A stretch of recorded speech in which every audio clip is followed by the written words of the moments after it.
Good afternoon. We're just going to give one more minute as we connect between Zoom and Facebook. Nice to see so many people popping on. I'm going to just share my screen and we'll be on live here in just a moment.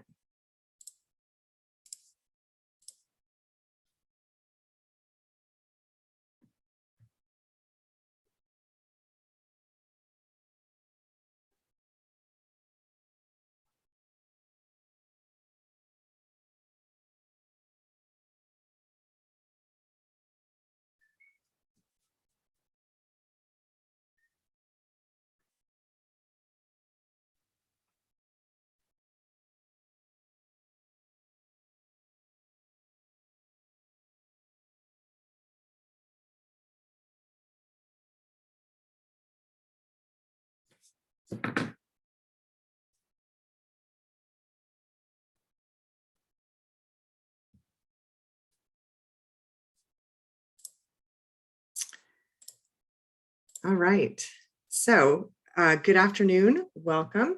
My name is Raney Bench and I'm the Executive Director here at the Mount Desert Island Historical Society, and welcome to our Season 3 of Chebacco Chats. This is a great series that we started as a result of the pandemic and needing to offer some online programs in replacing some of the live events that we would do. And it's been a really amazing opportunity for us to share more of the incredible research and scholarship that goes into every edition of Chebacco. And so for those of you who don't know, we plan Chebacco about 2 years in advance. And then we have authors who are writing as volunteers for us at least a year in advance. And then we go through the editing process about 4 months in advance. And I can happily say that Chebacco 2022 went to print yesterday, and we should have it at the Historical Society in the middle of April, and you guys should all have it in your mailboxes coming at the beginning of May. So this Chebacco Chat series has been really fun because we're previewing some of the articles that you're going to be reading in this next edition. So these are teasers with the authors about things that they found interesting. It's certainly not going to be the full Chebacco story that you'll just need to make sure you're reading in your edition when you get it in the mail, but it at least gives you a bit of a hint of the kind of work that we've been doing to pull this together. The theme for the 2022 edition of Chebacco is imagining what if. So we were thinking about all the different things that have been planned for the island, or ideas, or even things that used to be here that are no longer available in our landscape or our businesses or our communities, and imagining what our life would be like if they were here. And so we challenged the authors to all think about some aspect of what if a different decision was made? What if a different situation took place or happened? And what kinds of things changed as a result of those things not being on the landscape or those plans? And so with me today, I'm really excited to welcome Sean Cox, who's written for Chebacco before. And he wrote this year about our electric trolley ideas that were at once a plan for expanding transportation service here on Mount Desert Island, that I think many of us, as we learn more about this today, will wonder why that's not an option for us currently.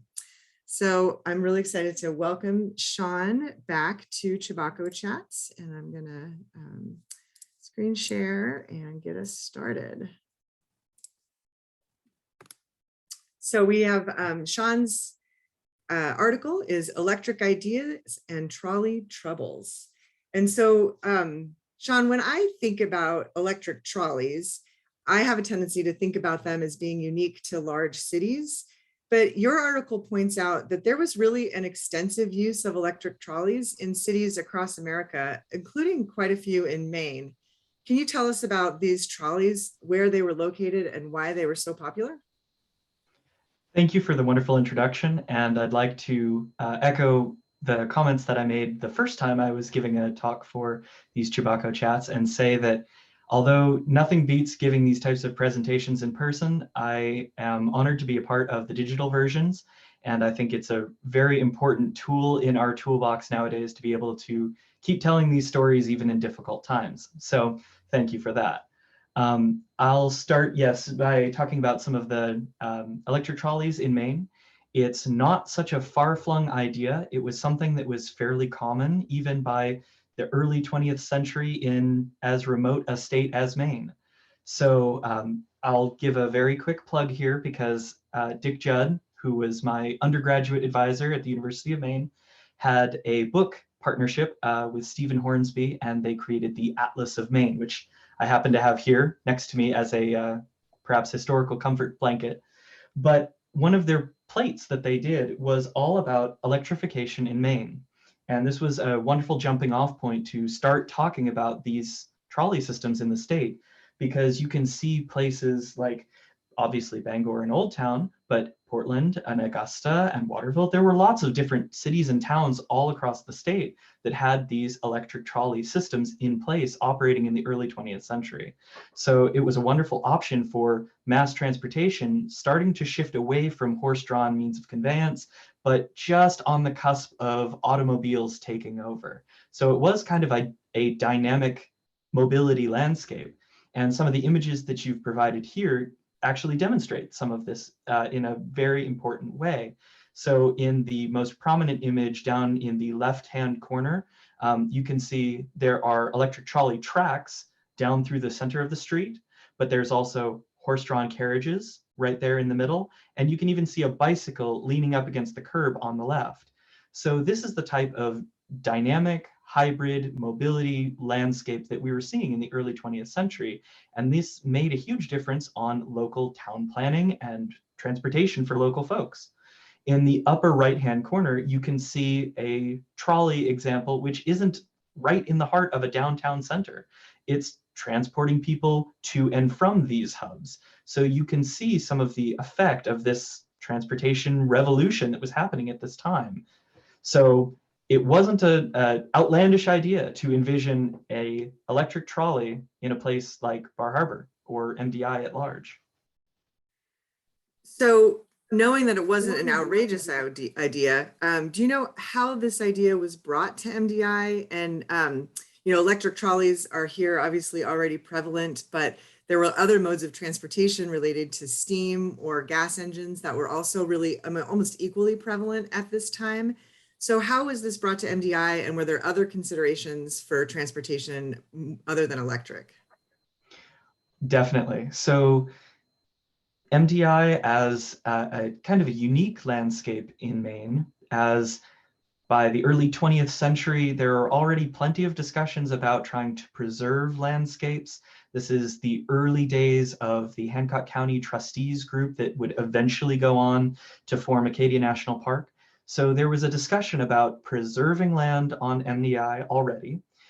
There was obviously the summering class and their interest in keeping the roads at the time as horse-drawn only conveyances as part of their escapism. They wanted to make sure that those views and vistas were not disturbed by modern technologies.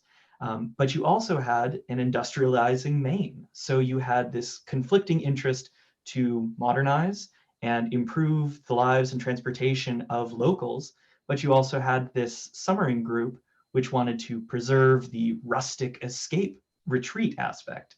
So you have this conflicting interest in MDI. And through the late 19th century, there were a couple different ideas of trying to bring electric trolleys to the island to bolster some of the vacationing ideas, just like the cog railway that was extended up to the top of now Cadillac Mountain, then Green Mountain.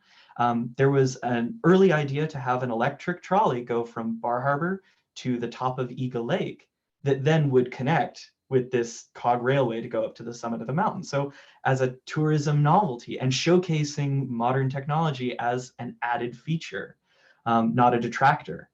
So the failure of the cog railway ultimately doomed that idea. But other people were calling for electric trolleys as a transportation solution to the vacationing section of the island. So who were some of these names? One of the ones that I kind of was fascinated by was Luther Bateman, who wasn't even really associated with MDI. who were some of the people calling for it, and what specifically was Luther saying? Especially, he had sort of a rather prophetic vision for why MDI needed a trolley system. Right. So Bateman was an editor and was involved with publications like the Lewiston Journal. He was a frequent populist party candidate for governor. And I'll read off some of his vision here for you as well, too. And just reading this, you know, at least about a century after it was written, it's pretty unnerving. So he said, in his address in a newspaper forum, he said, "How long, think you, will it take to cover every inch of your territory once the teeming millions of pleasure seekers turn their faces fairly in your direction? By no possibility can you make the island any larger. The whole territory will yet be a summer city, and a villa will stand upon every hilltop. This manifest destiny should seriously impress your people with the importance of making many much needed improvements. The great forest in the center of the island should be forever set apart for a park. 5,000 acres at least should be devoted to this project. Of course, it would not be expected that this park should spring into perfection at once. It would be a gradual growth, or evolution, if you please. Another improvement that is very much needed is an electric railroad, running entirely around the island and touching at every important point." So that was his address to the public of MDI in the late 19th century. So not only is he calling for this electric railroad for means of transportation, but also kind of as a preventative measure to keep things from overdeveloping, and also calling for what would eventually become the park. Fascinating that he was also pretty much spot on with how it was to be about 5,000 acres to start and then grow incrementally through the Hancock County Trustees group. So really kind of a fascinating crystal ball moment. Absolutely. Yeah. And I love this vision of Bar Harbor that you did a little cropping on to focus in on really how busy this space was already, pretty early on. Two other people got pretty involved with that railroad idea, the electric trolley idea, who and there were different permits, I think, from what I understood from your article, that were sought over time by different people, and they had maybe different routes and different supporters and backers that that thought they were good ideas or not. Who ended up with the final approval to build a trolley line? So it was kind of a difficult thing to untangle, and this speaks to the important question that the journal was trying to address this year, is this what if, or these dead ends, which are often harder to discuss than all of the things that we find in the record to prove how something did happen. So going backwards and looking at a lot of the newspapers, this is where we can draw some of the storyline out. So there were several different petitions to create electric railway companies. And in several accounts, there was a group of, quote, Ellsworth capitalists that were trying to create an electric railway from Ellsworth to MDI. So that was forbidding and scary enough that George B. Dorr, on the left here, got word that that was what was about to happen. And he rushed back, and with some of his local associates, they ended up creating their own MDI transit company with a proposal to create their own version of an electric railway. So this kind of superseded this Ellsworth group. And some people in Bar Harbor were not entirely fooled by this move. There was a discussion saying that this company, this MDI transit company, was probably actually an attempt to stop a railway from being built rather than to actually build one. So it was kind of this foiling move that they made to, if they couldn't stop an electric railway, make sure that they had control so that they could do it the way that they wanted. So George Dorr and several other local business leaders were part of this MDI transit group, and they ended up acquiring land and having surveys taken of a route from Ellsworth all the way into Bar Harbor and some into Southwest Harbor as well too.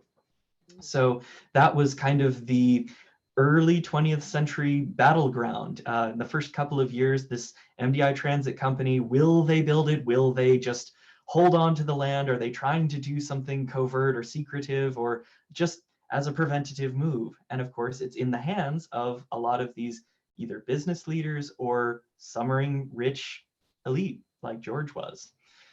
So it was kind of a contentious moment for transportation.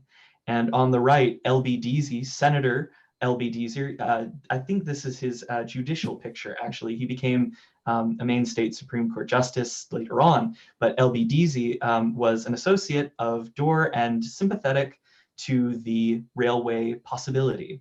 And there was some tension here too, because they were trying to propose this railway to, if they couldn't stop it, at least have it their way. And that meant that they had to design a certain route that they wanted. And the environmental realities of the island being mountainous caused problems, because you couldn't run a high enough current over this course that they wanted to actually make it a reality.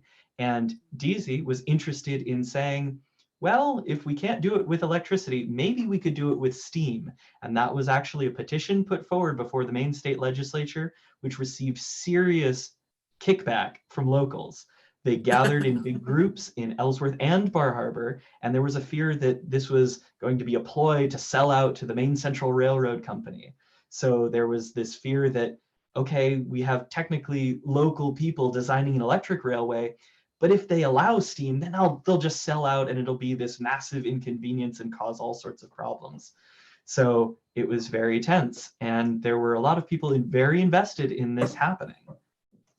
Yeah, you have some really great quotes from DC that I'm going to leave for the readers to enjoy and explore themselves when the article comes out. But it's just the way you capture the exchange of these different conversations, I think is really interesting. And it's really shed a lot of light to me on sort of why these conversations are still resonant with us today.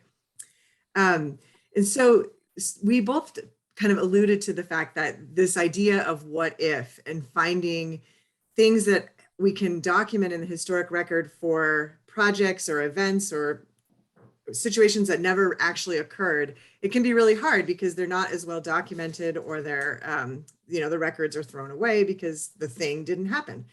This picture, I think, has been such a really exciting find for both you and I. It was given to us to use on behalf of the Bar Harbor Historical Society, and want to credit them. This is in their collection, and Earl Breckland, their board president, was great for sharing this with us. But talk about this image and why it is such an interesting image.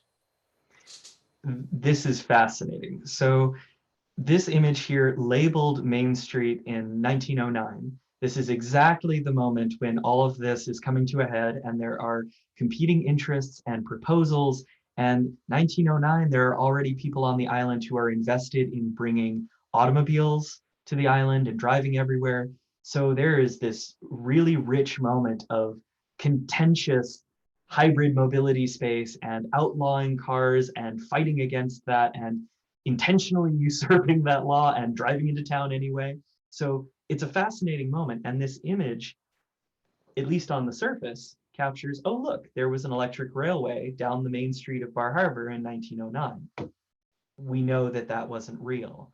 So looking at this image fairly carefully, you can see a smudge split right in the middle of the picture here. To the left, you can see Higgins, the Provisions building here.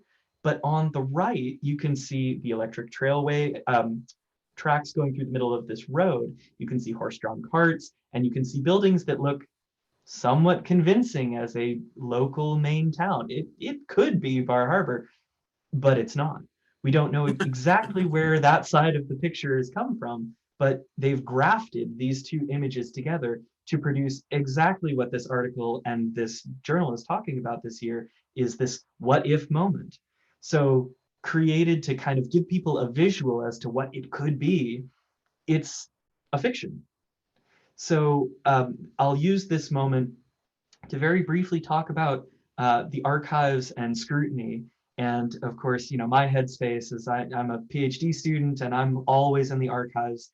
And some of the rules that you're taught are look at the archives, look at some of the historical records, but be prepared to scrutinize them, because not every sepia tone picture is exactly what you want it to be. If I were researching this and trying to find that, oh, in fact, there was a railway, I have an image to prove it was real. But you can see that the electric lines overhead that would be supplying them power are just kind of hanging in midair. If you go to the left side of the line, they're disconnected. They're not real. This picture is a fabrication. So it is still a valuable piece in the archival record, but you can't always take it at face value. You have to interrogate these sources. So that's part of doing the research. And I'm encouraging people, if you're going to the archives and doing this research, scrutinize. This is the point. You're supposed to interrogate the sources and not always take them at face value. Look for that meaning a little bit deeper down. Yeah, this is, I think, one of the most exciting pictures. I love it. So let's talk a little bit about the routes. You mentioned some of the challenges with the mountainous terrain and the infrastructure to get electric power sufficient to be able to cross the different types of environments that we have on the island. So what kinds of routes were being considered? Where were they thinking the trolleys could go? And what challenges did they encounter as they were making these plans? It was such a difficult proposition to even attempt building something like this. So you have, on the one hand, people who are interested in more modern transportation to the island, and people opposed to that to try and keep it rustic and try to keep it isolated from all of the perceived evils of modernity and technology. So you have these two things pitted against one another. Then you have groups who are pro-tourism because it funds the town and it keeps the island alive, especially in this early 20th century moment of transition to a tourism economy. So it would be beneficial if people could get here not just by horse and carriage or steamship. So there's that group. And there's also this really fascinating spatial component that we're looking at on this section of a map here from the early 20th century, excuse me. So you can see Woodbury Road, you can see Clefstone Road. These are some roads that, of course, locals will know where all of this is. More importantly, Kibo Valley Club, right there, kind of in the middle of the picture. These are two diametrically opposed pieces of land because you have private estates, such as like the A.H. Hinkle, Hugh McMillan, J.W. Auchincloss. So you have these private estates and secluded land so that they could enjoy a small piece of the island by themselves. It was an investment for them and their families to be able to come and vacation here. But then you have the Kibo Valley Club, which is more of a public space, arguably still elite and still gated and still difficult to get into if you're not part of that group. But the Kibo Valley Club is an open space utilizing the space for more than one family or more than one person. And the way that they had to try and draw lines to get an electric trolley from Ellsworth to Bar Harbor would infringe on one of these two things. So some of their routes would bring it across Hinkle, McMillan, and Auchincloss, their own private estates and lands. Or it could swing around and have to cross over the Kibo Valley Club because they wanted the electric trolley to come in to the southern part of Bar Harbor. They wanted it to come in and have a railway hub right where the modern day athletic field is down by the YMCA. So they wanted to make sure that the horse-drawn carriage roads that were basically driving where Route 3 is today, coming from the head of the island along the coast and come into Bar Harbor, they wanted to keep those horse-drawn roads separate from any trolley line. So the trolley line then had to dive into the middle of the island and come into Bar Harbor from the south. But you couldn't really do that either because then you had to go up the mountainous sections where you've got Cadillac and other mountains starting to bleed into these areas. And any type of incline required a higher voltage to power the trains to get over them. So you're facing environmental problems, you're facing private spaces being infringed upon, you're facing public spaces being infringed upon, and the aesthetic of trying to keep this hidden away from the horse-drawn carriage character of the drives on the island. So it was kind of a momentous task to even begin to plan this, and you were going to end up making people mad no matter what you did. So ultimately, we know the trolley ends up failing for all of these reasons that you mentioned. And so if there were any additional kind of thoughts or reasons for its failure, we can share that here. I just want to give a heads up for people in the chat. Please feel free to share questions, comments, thoughts, anything you'd like. Now's the time to start putting those into the chat or the question and answer features, and I'll make sure to ask those as they come up with Sean. But let's sort of wrap up our conversation with, ultimately why it failed, and what lessons you think that we can take today as we think about transportation on the island from this conversation that took place over 100 years ago. So this excerpt of a map is from about 1911, and you can see, and it can be a little difficult to discern, but there are roads and drives, but there are also proposed auto roads. So by 1911, effectively, this Mount Desert Transit Company is dead in basically all but name. They're still theoretically planning that maybe they could build it, but it's basically been terminated.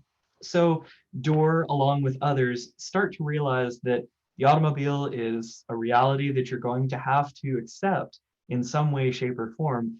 And this was kind of their compromise to attempt to create an autos only type of road to, again, keep horses and carriages separate from the autos. So there is a drive on this map that takes you from the head of the island. It takes you down by the Bayview Drive. That would have been the auto road. That takes you right close to the water by the northern section. But then it dives through Salisbury Cove, through Hull's Cove, right next to Witch Hole Pond and the carriage, or what would eventually become the carriage roads. And then it enters in down at the very bottom part of Bar Harbor. So this proposed auto road that Dorr approached W.H. Sherman about, this was kind of a collaboration, a compromise to keep some of their original intent and some of their route planning the same, even though Dorr and others were starting to recognize that the trolley scheme was not going to fulfill the way that they wanted it to be anyway, and that cars were going to end up being a factor. So this map was kind of a fascinating find as well too, representing a moment of transition, realization, and not quite acceptance yet, but we're getting there. So as for what we can take away from this, I think that this comes at kind of a profound moment when we are rethinking fossil fuels, when we are rethinking mass transportation, and we're thinking about overcrowding and climate change. So this electric trolley line was a feasibility in the early 19th, late 19th and early 20th century for a number of different reasons, but was ultimately killed because of other interests. Now we're seeing electrification of public transportation and private transportation now as well too. So more electric cars, trying to create that grid of charging stations, just the way that there were early grids of fuel stations for early automobilists. It's fascinating how history doesn't quite repeat itself, but it sure does rhyme. So you have this moment where there's another automotive technology or mobility technology, and it's developing along a lot of the same lines that the early gas cars were. And we're faced with fairly similar questions. What do we save? How do we save it? How do we save it effectively? And how do we still benefit from natural spaces or protected, conserved spaces? So it is kind of a moment where this 100-year-old conversation is coming back around again and sounding awfully familiar. Obviously, history doesn't give us answers, but it definitely gives us a background from which to make a little bit more informed decisions. So I hope that this kind of adds to some of the public transportation discussion that we'll have in the future. And hopefully there will be some answers here soon. Thank you. We're just again encouraged if anyone has questions or comments for the chat or the questions and answers. We're just about wrapping up. I haven't received any yet. We did have a shout out for a hello and hello hometown historian from Kathy Cox. So good to see some interaction from people. We have people saying thank yous.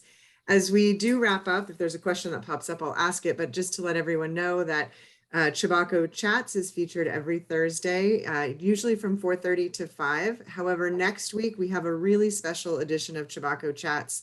We are doing this in collaboration with the Southwest Harbor Public Library in a special recognition of Ralph Stanley.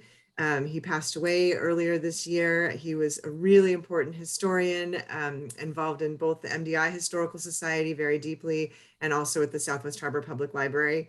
So we're going to have an hour-long Chebacco Chats. It will start at 4 o'clock next week instead of 4:30, to be able to share memories and thoughts and reflections about Ralph Stanley's work with our organizations and how they've shaped them in the future.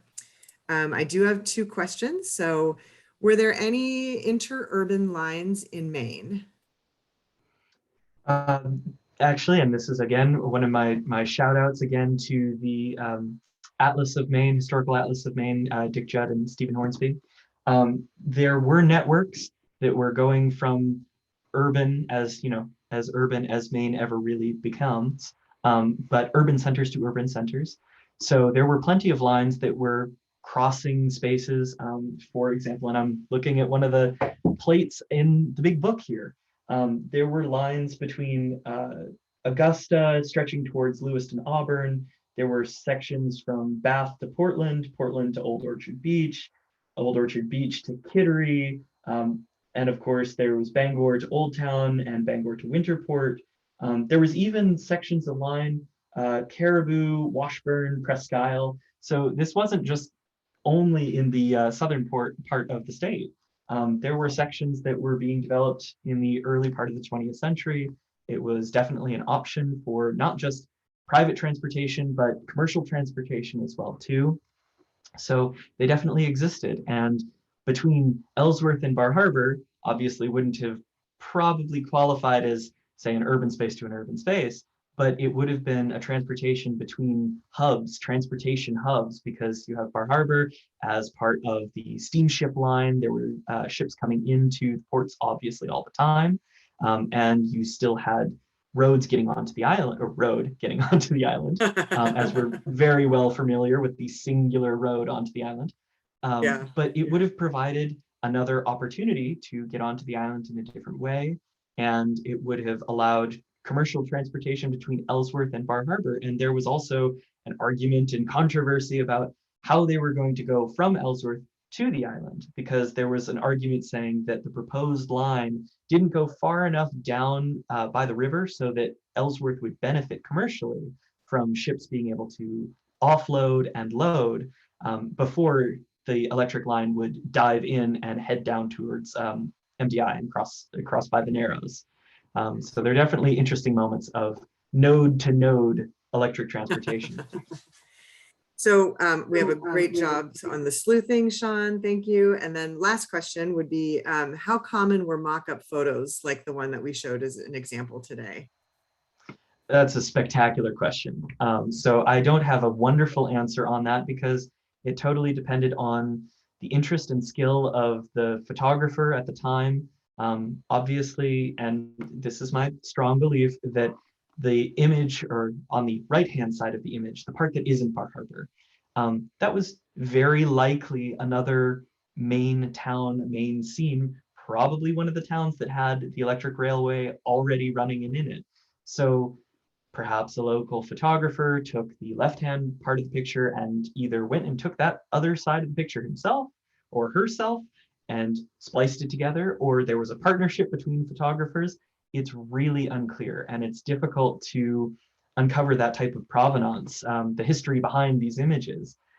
So because I don't have a wonderful image as to how frequent it was, always take a look at how an image is constructed, and if something looks kind of fishy, interrogate that a little bit further. Yeah, we had a comment in the chat that Earl Brecklin has his postcard book that he talks about a lot were photoshopped. And actually on April 7th, the Chebacco chat is going to be on the article we have. This is actually a republished article from 1909 that was a prophecy for Mount Desert Island if they allowed automobiles on the island. And we use some old photographs of the time, and they are photoshopped. So they're like landscape pictures of the island where they photoshopped a car into place. And you can totally tell the car is out of proportion to the landscape. And you'll find over and over the same version of the landscape, but it'll be a different model of car, or there'll be walkers, or there'll be hikers. So I think it's more common than we thought it was. I don't know anything about the technology that enabled it, but I loved seeing the Bar Harbor picture, which we can not know, but assume was sort of a promotional or a piece to educate people or to talk about what it would look like, versus a lot of these other scenic pieces are being developed to appeal to the aesthetic of the different ways we use landscape. Well, and because I'm not a professional photographer, and I will defer especially this topic to others who are better at it, but this image gives us an opportunity to look at a crafted image. There's an intentionality behind how this was spliced together. So just as a photographer would take a picture of something to showcase a specific landscape, a person, a building, something like that to capture it, this was a similar creation. There was a fabrication process. It wasn't just sort of a whim, I would gather. I think that it was a concept piece, essentially.